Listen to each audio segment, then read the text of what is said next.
Assalamualaikum warahmatullahi wabarakatuh. Innal hamdalillahi nahmadu wa nasta'inu wa nastaghfiruh wa na'udzu billahi min syururi anfusina wa min sayyiati a'malina may yahdihillahu fala mudhillalah wa may yudlil fala hadiyalah. Asyhadu an la ilaha illallah wa asyhadu anna Muhammadan abduhu wa rasuluh. Allahumma shalli ala Muhammad wa ala alihi wa sahbihi ajma'in. Pertama-tama marilah kita senantiasa bersyukur kepada Allah Subhanahu wa taala.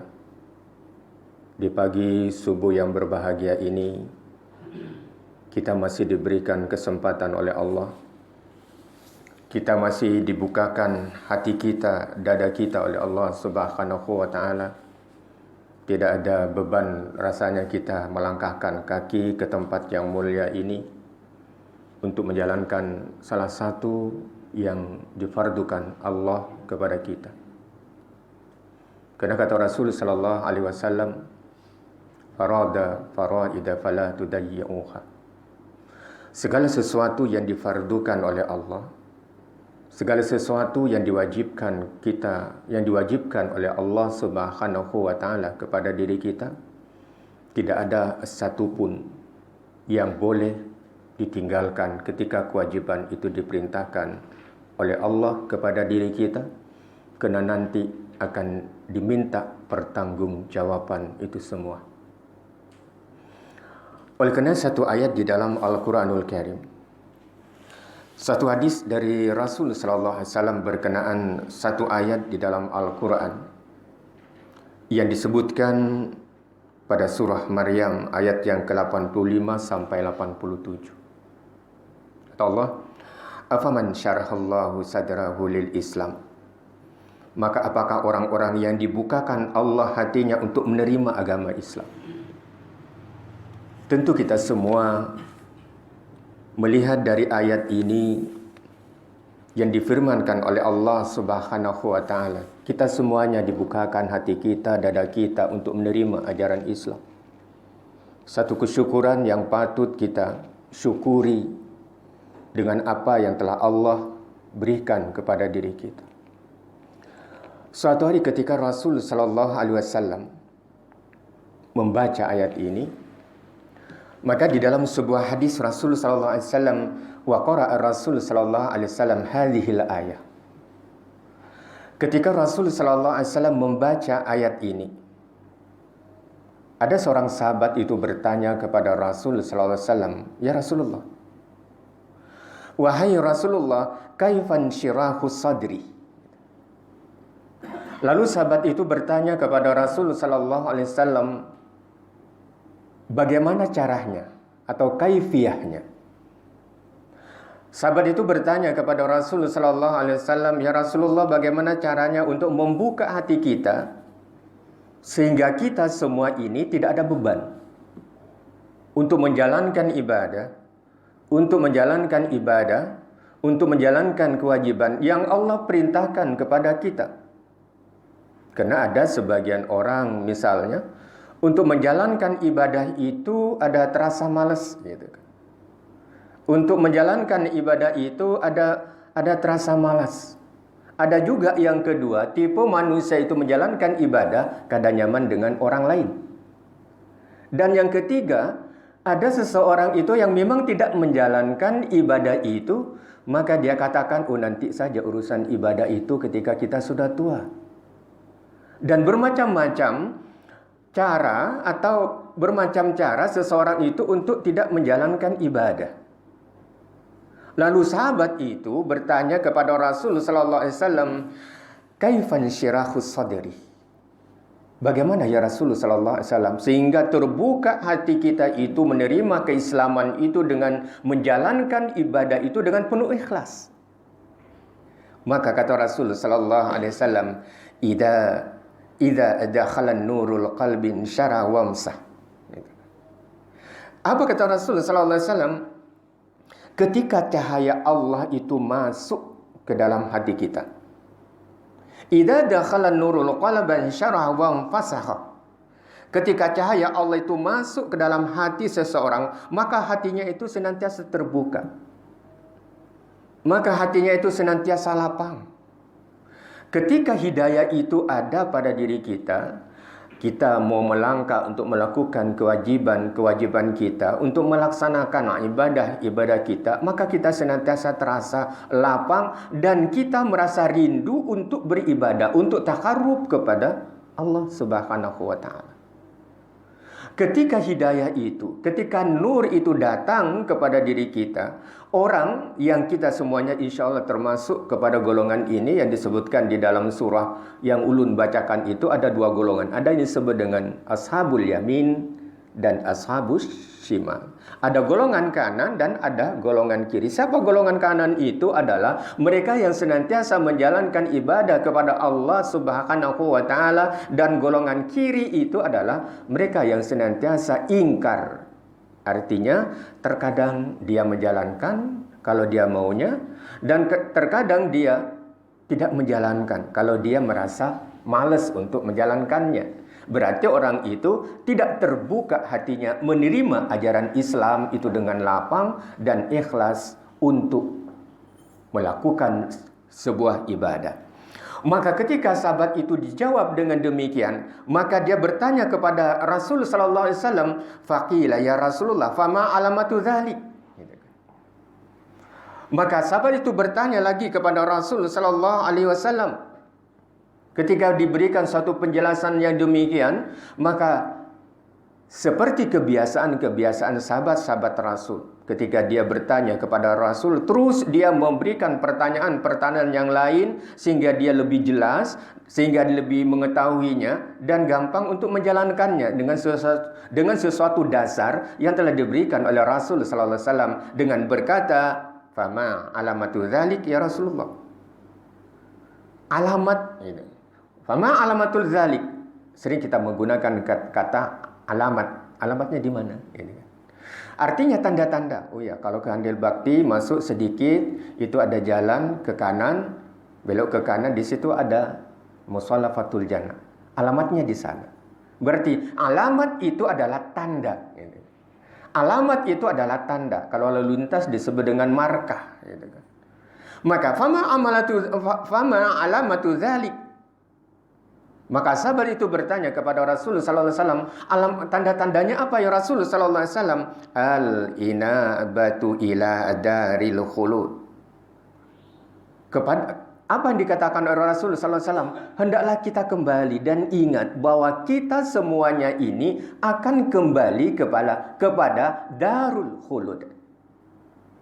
Apa alamatnya? Kata sahabat. Maka Rasul sallallahu alaihi wasallam haruslah ada pada diri kita, hati kita, bahwa sesungguhnya kita akan kembali apa yang disebutkan oleh Rasul sallallahu alaihi wasallam daril khulud, bahwa kita akan kembali ke sebuah negeri yang sangat kekal. Berarti kalau kita akan kembali kepada negeri yang kekal, maka negeri yang kita tempat hidup saat ini adalah negeri yang tidak kekal. Apa dasarnya? Itu disebutkan oleh Rasul, al-inabatu ila daril khulud. Lalu kalau kita menyadari bahwa inabatu ila daril khulud wat tajafi an daril urud. Kebalikannya kata Rasul sallallahu alaihi wasallam. Kalau kita menyadari bahwa kita akan kembali ke sebuah negeri darul khulud, sebuah negeri yang sangat kekal yang disebut dengan akhirat, mau tidak mau, suka tidak suka, kita akan kembali ke sana. Maka yang kedua lawannya kata Rasul sallallahu alaihi wasallam andaril ghurur. Bahwa kita menyadari bahwa ini adalah ghurur, bahwa ini adalah kehidupan yang sementara.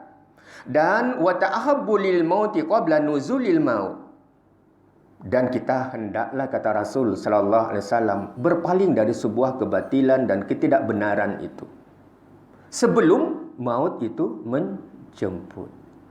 Nah, itu disebut kata Rasulullah sallallahu alaihi wasallam, ketika ayat ini disampaikan, ketika hadis ini disampaikan, maka akan ada pada diri seseorang yang terbuka hatinya, menyadari bahwa sesungguhnya perjalanan waktu, perjalanan hidup ini dengan usia kita, terbuka hati kita, berapa usia kita sekarang.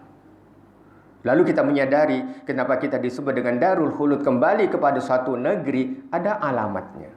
Ada tanda-tandanya pada diri kita yang Allah katakan, wa fi anfusikum afala tubasiru. Apa kata Allah Subhanahu wa taala? Sesungguhnya tanda-tanda itu kita disuruh membaca.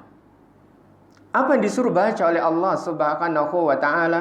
Tanda-tanda itu ada pada tubuh kita. Tanda-tanda itu ada pada tubuh kita. Kenapa disebut dengan tanda-tanda itu ada di tubuh kita, di anggota tubuh kita? Kita menyadari dalam usia rentang waktu sampai 30, 40 kita masih fit. Di atas itu sudah diberikan oleh Allah Subhanahu wa taala ujian-ujian. Yang ketika rambut kita sudah mulai memutih, itu tanda-tandanya. Dan ketika tenaga kita berjalan setumat, sudah merasa capek, uyuh jar orang Banjar. Maka itulah tanda-tandanya bahwa kita akan kembali kepada Darul Khulud. Dan tanda-tanda yang seterusnya adalah ketika ingatan kita sudah mulai tidak ingat lagi.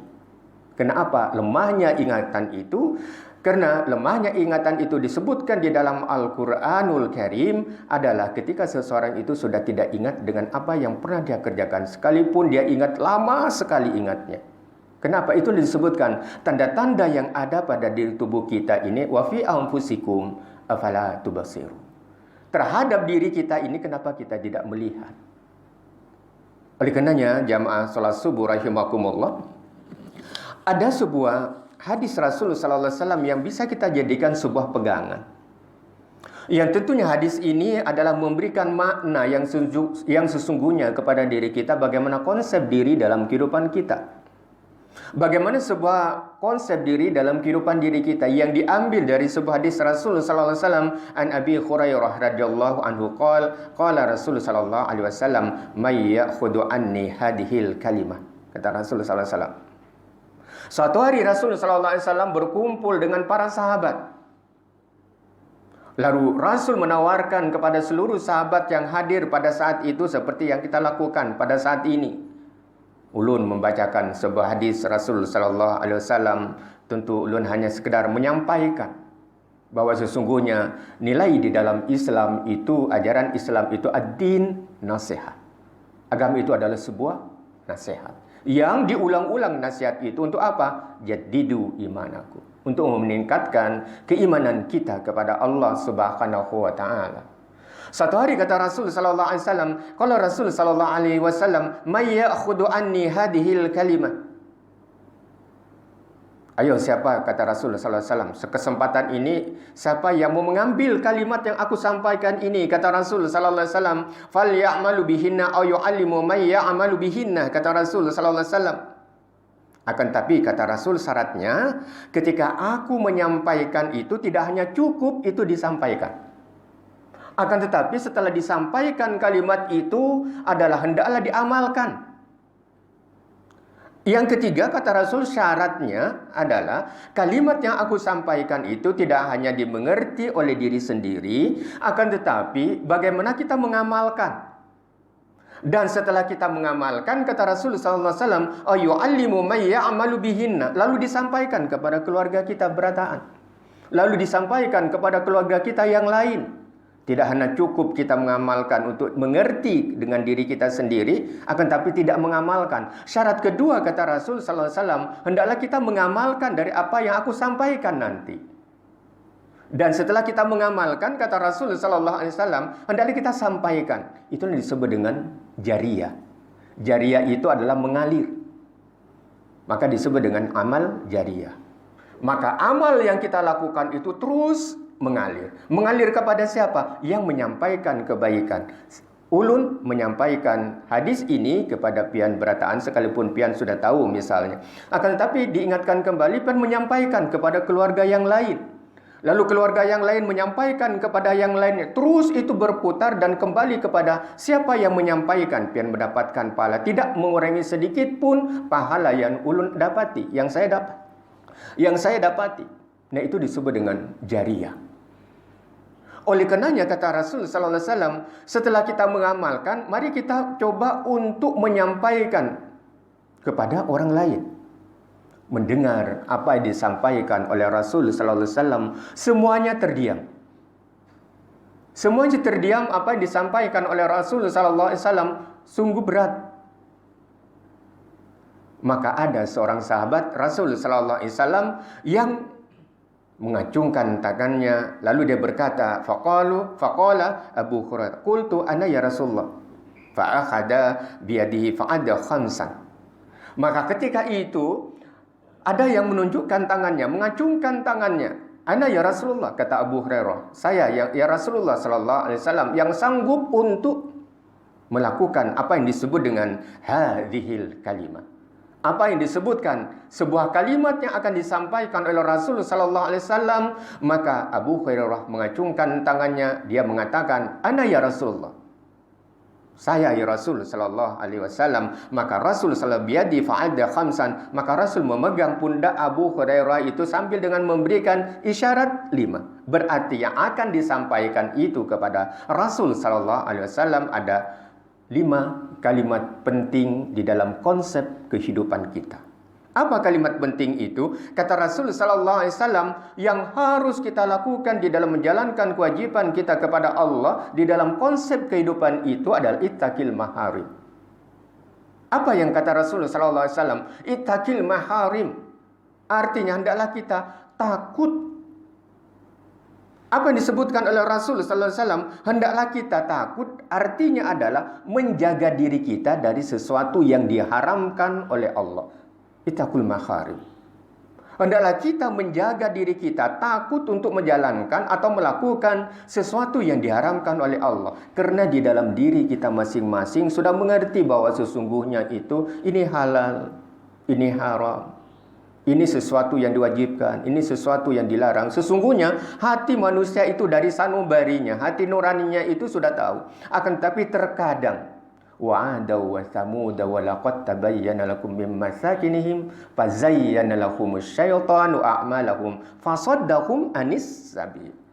Maka akan datang setan itu menggoda diri kita, sehingga dengan sesuatu yang jelek itu yang tidak seharusnya kita kerjakan, dibikin indah, dibikin bagus, sehingga seseorang itu tertarik untuk melakukan sesuatu yang haram itu. Banyak contohnya sekarang. Tidak usah kita jelaskan, banyak di sekeliling kita. Oleh karenanya kata Rasul sallallahu alaihi wasallam, ketika kita bisa melakukan yang demikian, a'badan nas, maka sesungguhnya kita menjadi orang-orang yang betul-betul beribadah kepada Allah Subhanahu wa taala. Yang disebutkan di dalam hadis ini adalah orang yang paling tinggi ibadahnya.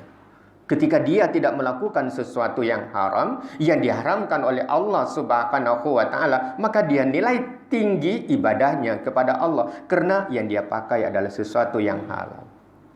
Yang dia makan adalah sesuatu yang halal. Yang dia minum adalah sesuatu yang halal. Yang dia tempati adalah hasil dari sesuatu yang halal. Yang kedua, jamaah rahimakumullah, apa yang dikatakan oleh Rasul sallallahu alaihi wasallam, wa arda bima kasamallahu lakatakun awanan nas. Yang kedua kata Rasul sallallahu alaihi wasallam, kalimat yang aku sampaikan yang kedua kata Rasul sallallahu alaihi wasallam, hendaklah kita puas, bersyukur dengan apa yang telah diberikan Allah kepada diri kita. Banyak kita bersyukur kepada Allah dari apa yang Allah berikan kepada kita. Ketika kita banyak bersyukur, mensyukuri dari nikmat Allah yang Allah berikan kepada diri kita dan kita tidak mampu untuk menghitungnya, maka sesungguhnya aghnan nas, kita sudah menjadi orang yang sugih, orang yang kaya.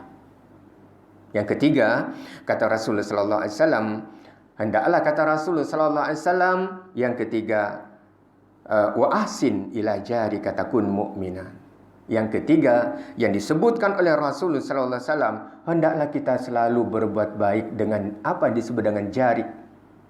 Kalau bahasa Melayu disebut dengan jiran, gitu kan. Maka itu disebutkan bagaimana kita wa ahsin ila jarik. Ila jarika, hendaklah kita berbuat baik dengan tetangga kita.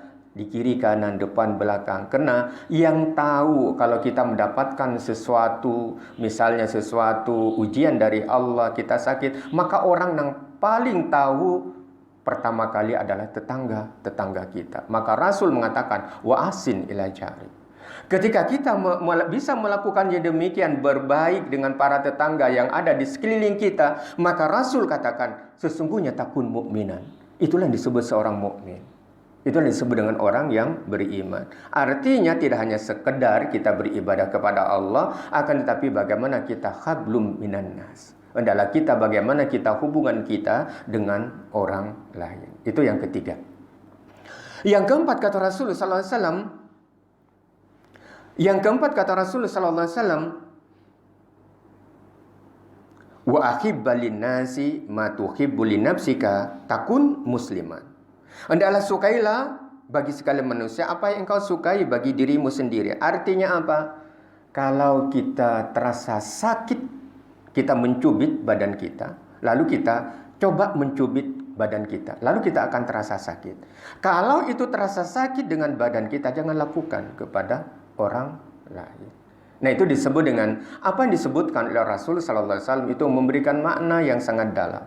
Kalau kita merasa bahwa itu sesuatu yang rugi kalau dilakukan, kenapa kita lakukan itu sehingga menyebabkan kerugian kepada orang lain?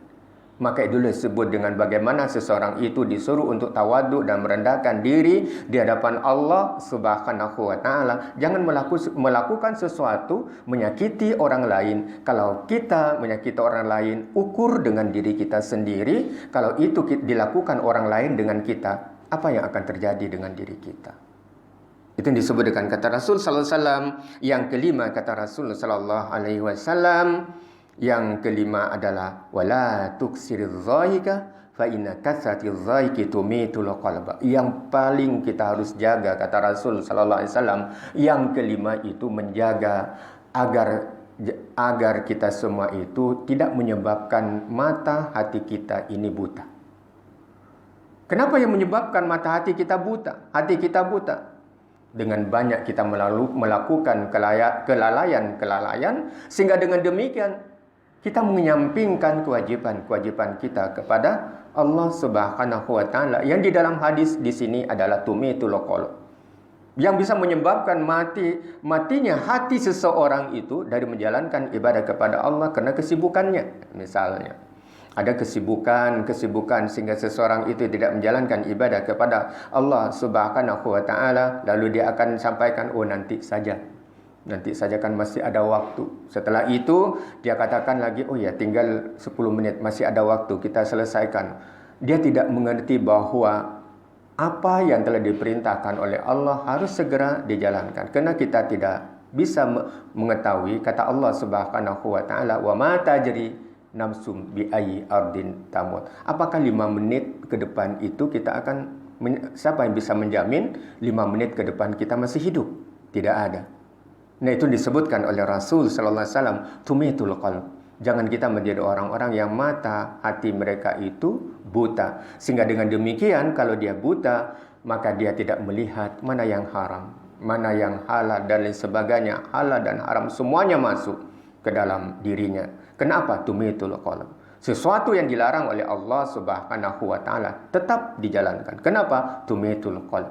Mati, buta hati mereka dari melihat kebenaran Allah Subhanahu wa taala. Jamaah rahimakumullah, salat subuh rahimakumullah, itulah yang dapat ulun sampaikan dalam kesempatan ini. Mudah-mudahan kita bisa menjalankan dari 5 hal yang terbaik menurut Rasul sallallahu alaihi wasallam dalam konsep diri kita agar kita mampu untuk menjalankan. Mudah-mudahan kita diberikan kemampuan oleh Allah Subhanahu wa taala untuk menjalankan itu, sehingga nilai keimanan kita, nilai ibadah kita dan seluruh pekerjaan yang kita lakukan, amaliyah dan ibadah kita di bulan Ramadan ini diterima oleh Allah, yang hari ini masuk ke hari yang ke-15, insya-Allah semua ibadah kita diterima oleh Allah sebagai ladang amal kita ketika kita menuju Darul Khulud, menuju satu negeri yang kekal, yang dimana kita diminta pertanggungjawaban oleh